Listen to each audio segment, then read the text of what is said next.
കുഞ്ഞുമ്മ ട്ടാ കഥയുടെ പേര്. പൂമ്പാറ്റപ്പുറത്ത് കയറിയിട്ട് കുട്ടി പൂന്തോട്ടത്തിലേക്ക് പറന്നെത്തി. കുട്ടി എങ്ങോട്ടാണ് പോയത്? പൂന്തോട്ടത്തേക്ക്. അത് കണ്ടപ്പോ പൂക്കൾക്ക് സന്തോഷിച്ചിരിയായി. അപ്പൊ പൂക്കള് ചോദിക്കണ്, ഏതാ പുതിയൊരു പൂമ്പാറ്റ? ആദ്യം തന്നെ വരവേറ്റത് ചെമ്പരത്തിപ്പൂവാണ്. അപ്പൊ ചെമ്പരത്തിപ്പൂ കുട്ടിയോട് പറയണ്, വാ വാ വാവേ വാ, നെറ്റിയിലൊരു പൊട്ട് തരാം, ചുവന്ന പൊട്ട് തരാം.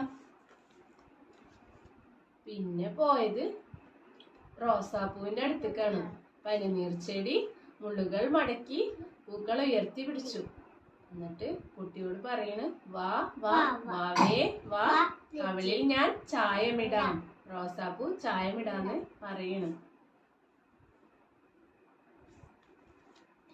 പിന്നെ കുട്ടി പോയത് ചെണ്ടുമല്ലിയുടെ അടുത്തേക്കാണ്. ചെണ്ടുമല്ലി ഓറഞ്ച് തിളക്കവുമായി തലയാട്ടി. കണ്ട ചെണ്ടുമല്ലി? അപ്പൊ ചെണ്ടുമല്ലി കുട്ടിയോട് പറയണ്, വാ വാ വാവേ വാ, ചുണ്ടിലിത്തിരി തുടുപ്പ് തരാം, ഓറഞ്ചിന്റെ തുടുപ്പ് തരാം.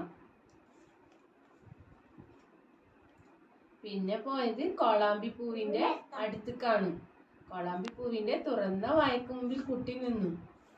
അപ്പൊ കോളാമ്പിപ്പൂ കുട്ടിയോട് പറയണ്, വാ വാ വാവേ വാ, കുപ്പായത്തിന് ചായമിടാം. മഞ്ഞ നിറത്തിൽ കുപ്പായം.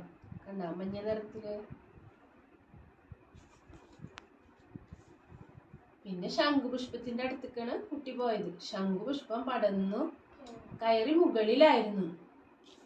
അപ്പൊ ശംഖുപുഷ്പം കുട്ടിയോട് പറയണ്, വാ വാ വാവേ വാ, നീലിച്ചൊരു കാലുറ തുന്നാൻ പൂവുകൾ നൽകാം ചങ്ങാതീന്ന്. കണ്ട നീലിച്ചൊരു കാലുറ. അപ്പോള് കുഞ്ഞൊരു തുമ്പപ്പൂ മണ്ണിൽ നിന്നും തല നീട്ടി. തുമ്പപ്പൂവാണെന്ന്. തുമ്പപ്പൂ കുട്ടിയോട് പറയണം, വാ വാ വാവേ വാ, കുഞ്ഞനൊരു പൂവാണേലും കാതിലിടാൻ കമ്മൽ തരാം. പൂമ്പാറ്റ പിന്നെയും കുട്ടിയെ പൂക്കളുടെ അരികിൽ കൊണ്ടുപോയി. കണ്ട കുറേ പൂക്കളുണ്ട്. അപ്പൊ കുട്ടി പറയണ്, എന്തൊക്കെ നിറങ്ങൾ, എന്തൊക്കെ മണങ്ങൾ. നിറങ്ങളും മണങ്ങളും നിങ്ങൾക്ക് തന്നെ ഇരിക്കട്ടെ എന്ന് കുട്ടി പറയണു. എന്റെ മനസ്സ് നിറഞ്ഞു. കുട്ടി പൂക്കൾക്ക് ഓരോ ഉമ്മ കൊടുത്തു. കഥ മനസ്സിലായോ?